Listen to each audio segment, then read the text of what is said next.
evening and welcome to your Thursday, December 12, 2024 edition of the Evening News. I am Jemima Holmes. Thank you for joining us. Let's take a look at some of the lead stories tonight. President Ali announces increase in fertilizer subsidy, boost in power generation for Region 2. Norton's salary and benefits amount to $1.8 million for doing practically nothing, says JAGDEO. Minibus fares surge amid Christmas season. Union urges tougher enforcement. We can't chase everybody who litters. Culture shift, education needed, says Georgetown Mayor. And $173 million in prizes awarded to GPF ranks for outstanding work in 2024. Now for the news in detail. Farmers and residents in Region 2 are set to benefit from major investments to boost agricultural production and improve power generation. Trishelle Sobers reports. President Dr. Irfaan Ali, during a meeting with farmers and residents at the Rice Producers Association Bond at Anna Regina Region 2, Pomeroon Supernam, on Thursday, unveiled significant investments aimed at enhancing agriculture and improving power generation in the region. Highlighting the government's commitment to supporting the agricultural sector, the Guyanese leader announced a $2 billion fertilizer subsidy for 2024, doubling last year's allocation. He noted that the increase in funds underscores his administration's focus on holistic development and the betterment of citizens' livelihoods. We're doubling it from last year. $2 billion in fertilizer will be the fertilizer subsidy for the agricultural sector this year.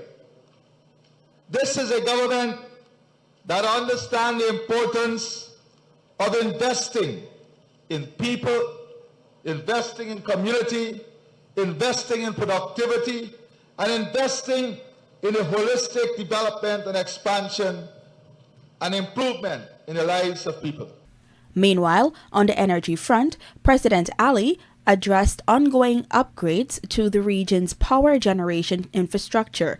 Reflecting on the state of the system upon taking office, he recalled frequent power outages caused by poorly maintained plants. He outlined the government's multifaceted approach to resolving the issue, including investments in new capacity, solar energy, and improvements to transmission and distribution systems. On this point, he disclosed that the region currently has 11.3 megawatts of power in operation, exceeding the peak demand of 8.5 megawatts, noting that by the end of this year, an additional 1.5 megawatt will be added, bringing the total to 12.5 megawatts. Your peak demand at the moment is about 8.5 megawatt. During the holidays, it will go up a bit. And we're going to add, before the end of this year, another 1.5 megawatt into the system that will come up. So it will take it to about 12.5 megawatts. And by the first quarter next year, an additional 3 megawatts of power will be installed in this region. Furthermore, the head of state reaffirmed government's commitment to enhancing infrastructure in Region 2 with several initiatives aimed at improving farm-to-market access and critical transportation links. The Evening News understands that works are ongoing to construct approximately 12 kilometers of farm-to-market access roads across various communities. Specific allocation include 1.2 kilometers in Affiance, 1.4 kilometers in Bushrock, 1.5 kilometers in Mariah's Delight, 1.7 kilometers in Queenstown, and 3.6 kilometers in Dartmouth. This is about 12 kilometers of roads, farm to market access roads that were raised. This is outside of the program.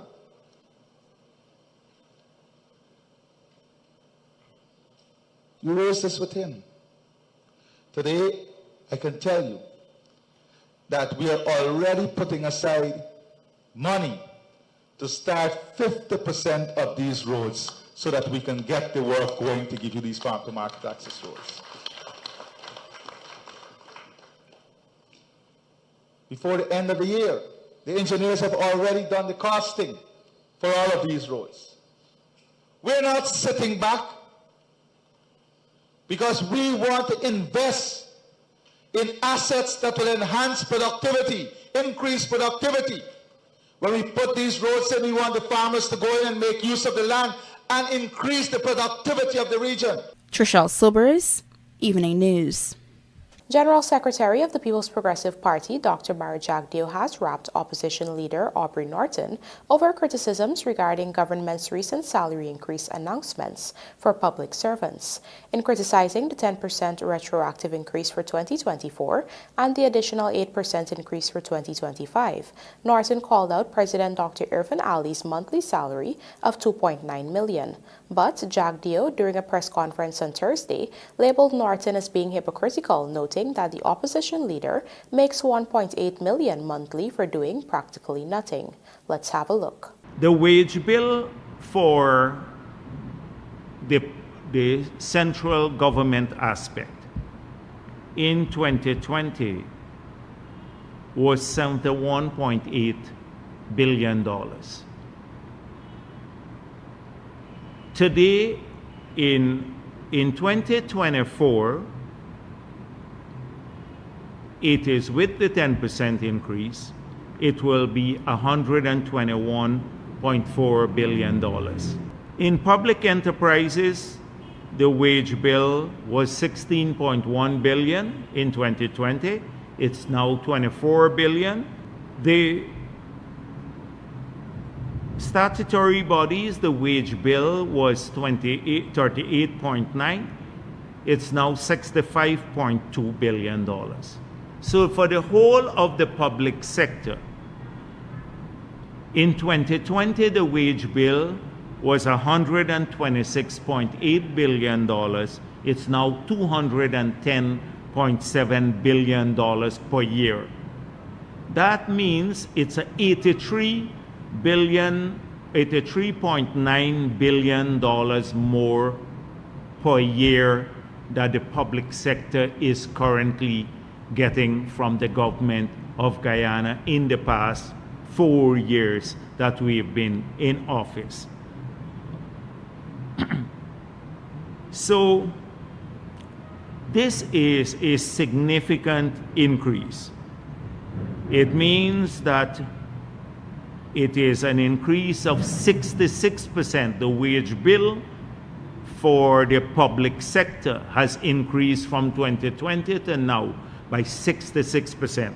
So Norton said President Ali earns $2.9 million a month, etc. And that people at the bottom gets a lower figure. What does Norton earn in the parliament? So we look at his total monthly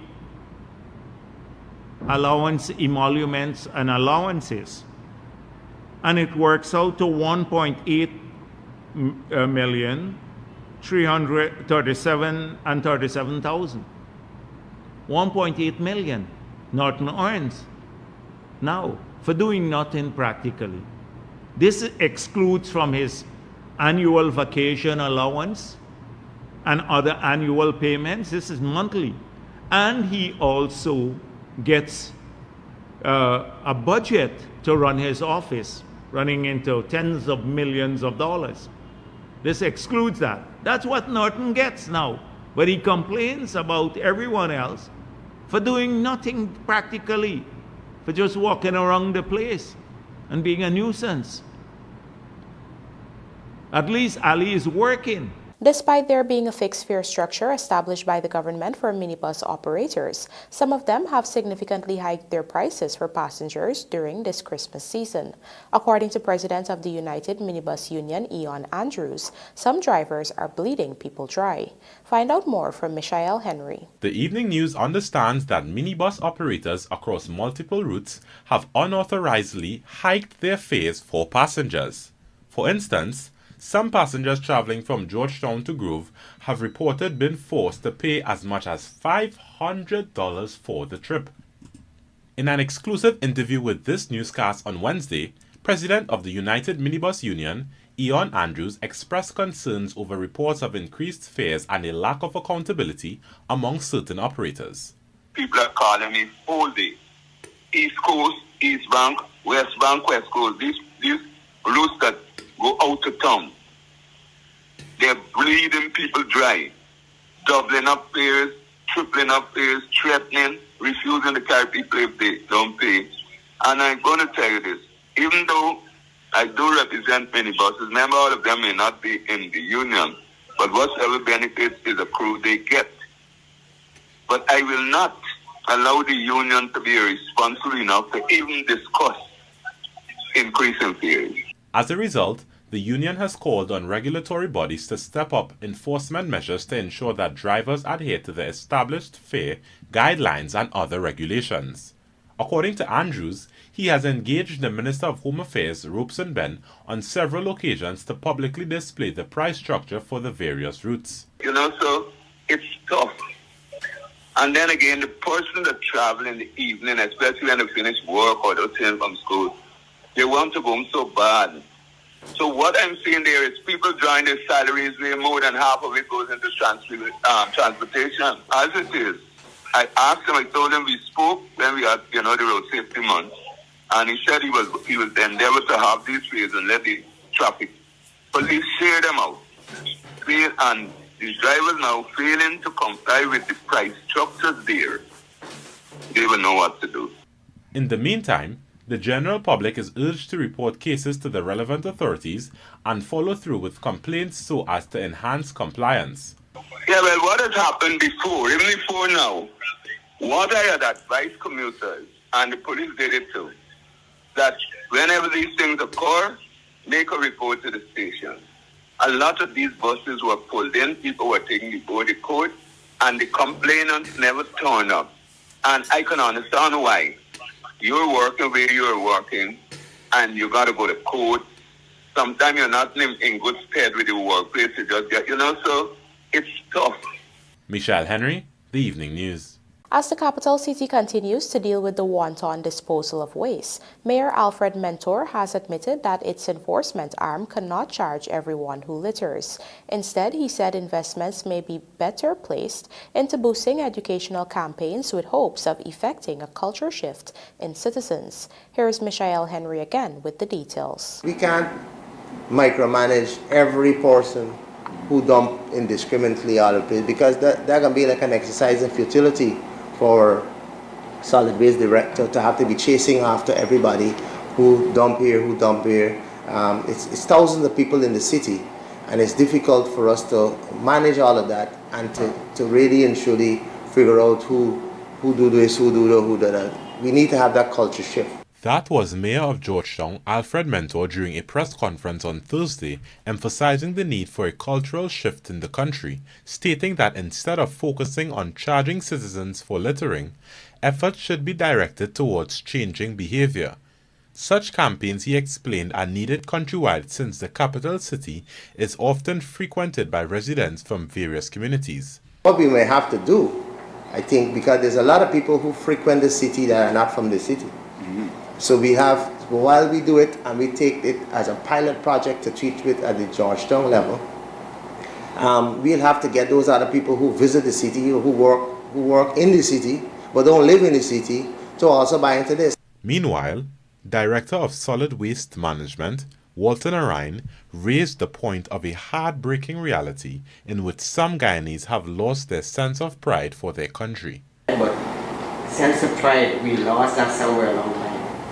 Our pride of country, right? Because, folks, just at the airport, their behavior has changed.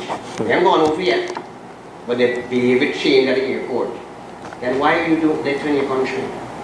It's a tiresome job to clean after people, and we need to have that culture shift. Michelle Henry, The Evening News. Coming up, GRA to appeal court ruling on source of funding for duty-free vehicle, and Magical Christmas Village opens in New Amsterdam. Do stay with us. More news ahead.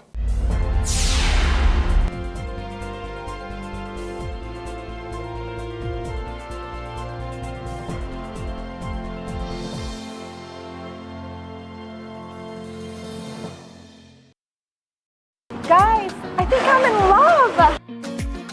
Wow! Yeah, I was looking at you too. What? What are you talking about? I'm in the tiles. Where did you get them? Oh, Mima Decor, obviously the best tile store in Guyana. Come, let me take you there. My kitchen, my bathroom, my floors. Mima Decor has everything. And the prices are great too. So, y'all want to have a date now? We can build on that.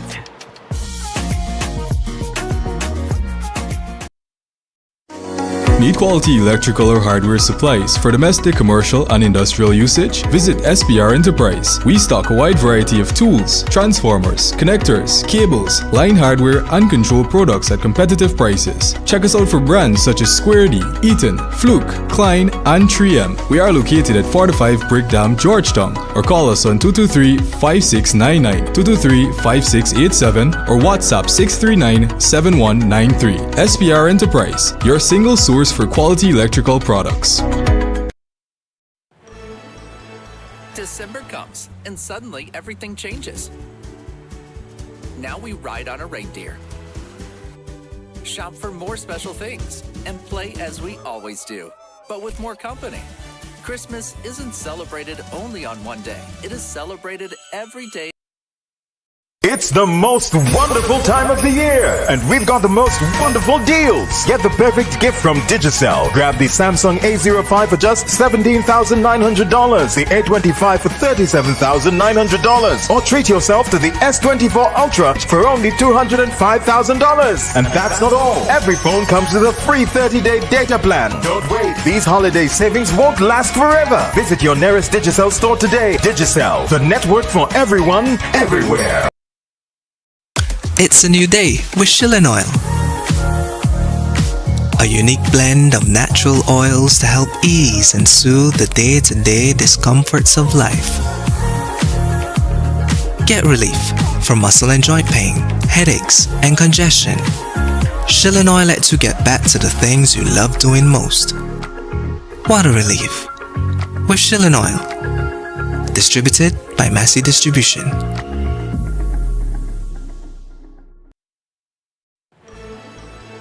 December comes, and suddenly everything changes. Now we ride on a reindeer, shop for more special things, and play as we always do, but with more company. Christmas isn't celebrated only on one day. It is celebrated every day.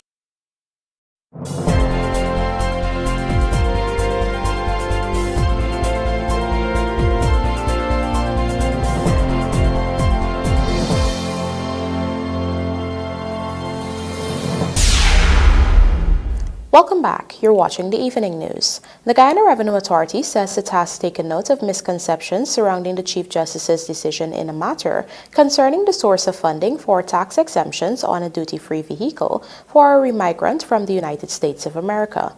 GRA said while it is respectful of and will abide with the ruling, it wishes to clarify its actions in keeping with the intent of the measures surrounding imports of high-end luxury vehicles by some remigrants and the abuse to the concession by some unscrupulous persons who may have been granted such a status by the Ministry of Foreign Affairs. GRA explained that in keeping with policy, remigrants are allowed a vehicle for their own use, subject to various conditions stipulated in the law. This concession, depending on its CC of the vehicle, allows remigrants to pay significantly reduced taxes on vehicle imports. According to the GRA, this has allowed for unscrupulous persons, including some auto dealers, seeking to utilize this system by enticing potential remigrants for monetary gain to travel to Guyana, apply for the remigrant status and a high-end vehicle, then leave the jurisdiction. GRA said more alarming is that many of the applicants have little or no financial means, nor a bank account, are not even registered nor file tax returns in their country of origin, or sometimes do not even possess a driver's license in the foreign jurisdiction. GRA further argued that when their documents are submitted and analyzed, they often show little or no funds for years, but prior to or after the receipt of the approval, large and sudden cash injections into their just opened bank account are detected. The GRA said the vehicles are then utilized or purchased by ineligible persons through the process of powers of attorney or possession, resulting in tens of millions revenue losses to the state. GRA said this practice is becoming so prevalent that it has even seen employees of certain treaty-exempt organizations and even public servants being involved. Against this backdrop, the GRA said it is in the process of appealing the Chief Justice's decision. According to the tax body, it will also explore all options at its disposal to ensure ensure the system is not abused. In fact, GRA warned that persons who seek to abuse the system with intent to defraud or to aid, assist, abet, counsel, or induce such abuse may be guilty of an offense and liable to fines and/or imprisonment. We now tell you that thousands of ranks of the Guyana Police Force have been recognized for their stellar performances throughout the past year, receiving more than $173 million in trophies and cash prizes. Trishelle Sobers tells us more.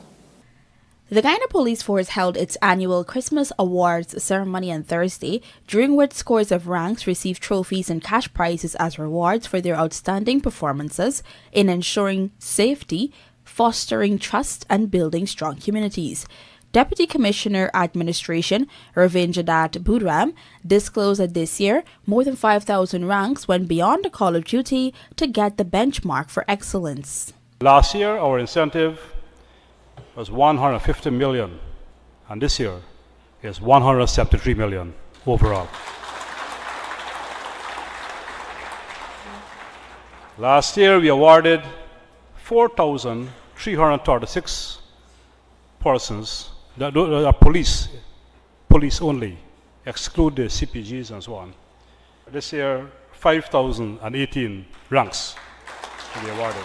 Among the 5,018 ranks awarded were top performers in various disciplines, including sport, crime fighting, and traffic management. In addition, stakeholders such as the community policing groups from the various regions, as well as youth groups and the private sector community, were also recognized for their support to the police force. Meanwhile, ranks from the various policing divisions and policing units, such as the Criminal Investigations Department, Tactical Services Unit, Immigration Department, and the Specialized Organized Crime Unit, were also among this year's awardees. While Best Cops were named from each division, the Police Force overall Best Cop for 2024 is Cadet Officer David Prince, who heads the narcotic branch at the CID headquarters. He has headed several operations, including those with firearms and narcotics. He has been playing part in sports. And today, sir, we want to recognize you by awarding you the Best Cop. To my fellow officers in junior ranks present here today, let this recognition serve as a reminder that hard work, discipline, and dedication do not go unnoticed. Every challenge we face is an opportunity to learn, to grow, and to contribute to the greater good. Stay committed, and your efforts will make a difference. Meanwhile, as the ranks celebrate their accomplishments this past year, the Deputy Commissioner used the opportunity to remind them of their responsibility going forward. To those who are receiving awards today, we want you to know that your efforts have not gone unnoticed. You have demonstrated that success is not just about personal achievements, but also about the positive difference you make in the lives of others. You have proven this time and time again by rising above challenges and delivering exceptional results. As we celebrate, let us also remember that recognition comes with responsibility. Trishelle Sobers, Evening News. In a bid to eradicate all forms of discrimination in Guyana, especially on the grounds of sexual orientation, gender identity, and expression, the Society Against Sexual Orientation Discrimination, SASOD, says it will be upping its advocacy and lobbying efforts next year for the abolishment of laws that criminalize same-sex intimacy. Kelroy Williams has the story. On Wednesday, the Guyana Together campaign and the Rotary Club of Georgetown hosted a human rights forum. Delivering remarks at the event was Managing Director of the Society Against Sexual Orientation Discrimination, Joel Simpson, who revealed some of its organization plans for next year. Let me say briefly what you can expect from us next year. We want to take the message to other Rotary clubs as well, so I'm going to expect Natasha to link us up to other Rotary clubs in Guyana, so we could do events like this with them as well and reach more people. We also will have a focus, particularly in 2025, in engaging and bringing forward the voices of religious leaders and trade union leaders to call for decriminalization of same-sex intimacies. Guyana's laws criminalize same-sex sexual activity between adults, and the maximum penalty is life in prison. Though there has been very little to no enforcement of law in recent times, there has been a clear and consistent call from human rights organizations and foreign missions for the government to repeal the legislation. For years, SASAD has been advocating for the abolition of the law. On Wednesday, Simpson noted that Guyana's society is becoming more accepting to members of the LGBTQ+ community. He credited the Guyana Together campaign for playing a significant role in fighting homophobia. The Guyana Together campaign was launched in early September of 2003, and we've now had our first full calendar year, so just about 16 months. In those 16 months, we have launched 3 videos with messengers representing different demographics of Guyanese society, and those feature stories from a lesbian woman, a gay man, and a transgender man, along with the allies in their lives, including a second mother, a sister, and a good friend. Views of our videos and our content, both on social media and mainstream media combined over the past 16 months, have surpassed 3 million, and we're very happy about that. We've had over 100 businesses and organizations endorse the campaign, and scores of individuals pledging, signing the Guyana Together pledge, including many Rotarians who were invited to do so in January when we were first here for the launch of our Diversity, Equity, and Inclusion project. Our partnership with Rotary this year has been very instrumental in bringing our message to professional leaders across Guyana, both in the private and public sectors. A few months ago, President of the Tourism and Hospitality Association of Guyana, Inc., D. George, had noted that the criminalization of same-sex intimacy is costing the country significant potential revenue through tourism. She had noted that globally, the LGBTQ+ tourism market accounts for approximately 7 to 10% of the total travel industry, and that by alienating this market segment, Guyana is not benefiting from a potentially high-spending, high-frequency demographic. Kelroy Williams, The Evening News. With the festive holiday period upon us, the New Amsterdam Recreational Park has been transformed into a magical wonderland, offering locals an ideal hotspot to get into the Christmas spirit.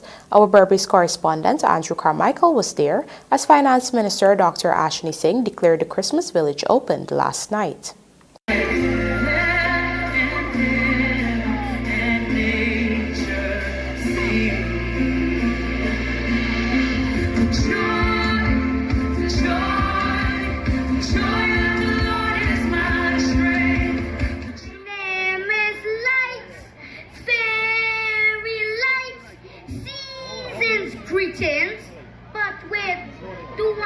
Before I go.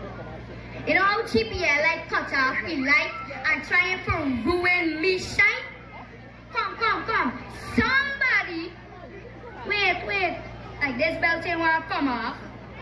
I wanna wish you a Merry Christmas. I wanna wish you a Merry Christmas. I wanna wish you a Merry Christmas from the bottom of my heart.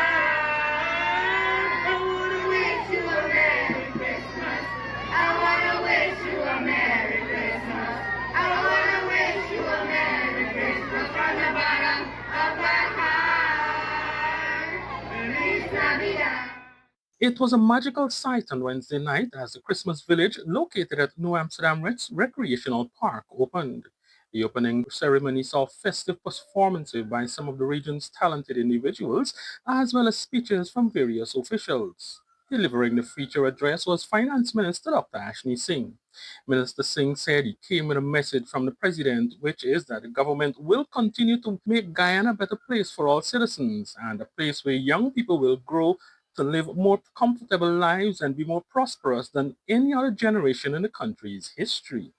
And so my simple message to you today is not simply to say Merry Christmas. Of course, I wish to say Merry Christmas to you. But I wish also to say to you and to urge you to take advantage of all of the opportunities that are being created for you so that you can be a part, so that you can be an active participant, an active contributor, an active beneficiary of this new Guyana that we are endeavoring to build every day.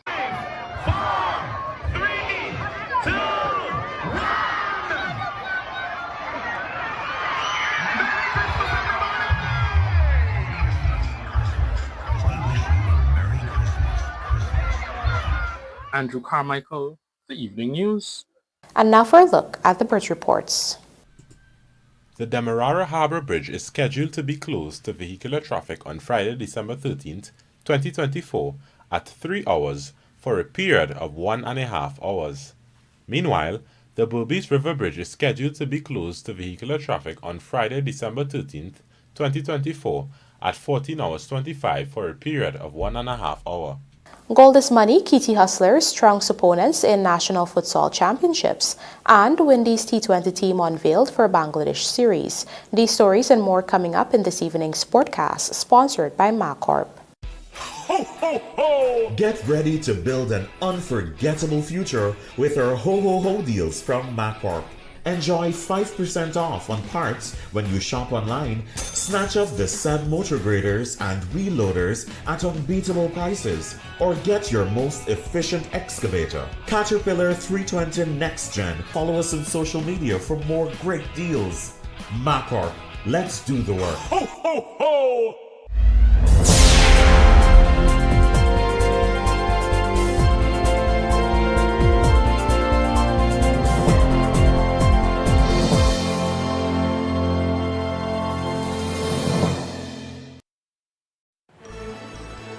December comes, and suddenly everything changes.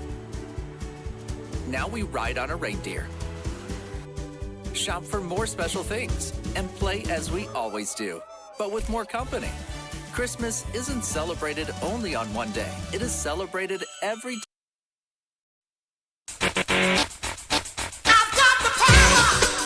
Get the perfect collection of Stanley hand tools today from Sylvie's Variety Store. Quality and reliability in the palm of your hands. From wrenches, measuring tapes, hammers, saws, socket sets, and screwdrivers. With constant perfection in designs and quality, we update our stock to get you the latest product line.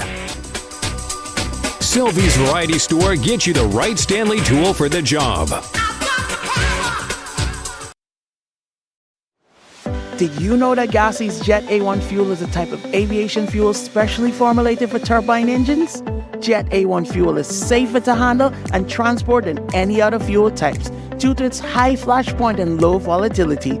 It also boasts a high energy content, enhancing aircraft performance and efficiency. So whether traveling for business or pleasure, choose Guyana's Jet A1 fuel for a safe, reliable, and efficient flight.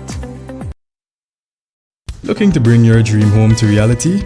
Or simply taking on a home improvement project? Then National Hardware Limited is where you should start. Let us put that touch to your home.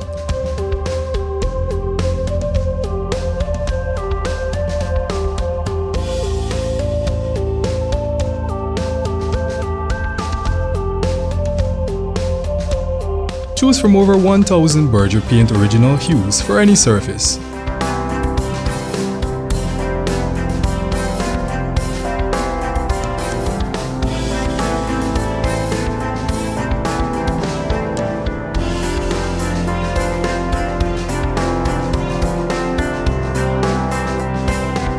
We are known for our trusted brands such as Westinghouse, Philips, Sadco, Rubbermaid, Pyrex, Gibson Home, and so much more. National Hardware Limited, your do-it-best store. Located in downtown Georgetown and industrial site Rhymeville. December comes, and suddenly everything changes. Now we ride on a reindeer, shop for more special things, and play as we always do, but with more company. Christmas isn't celebrated only on one day. It is celebrated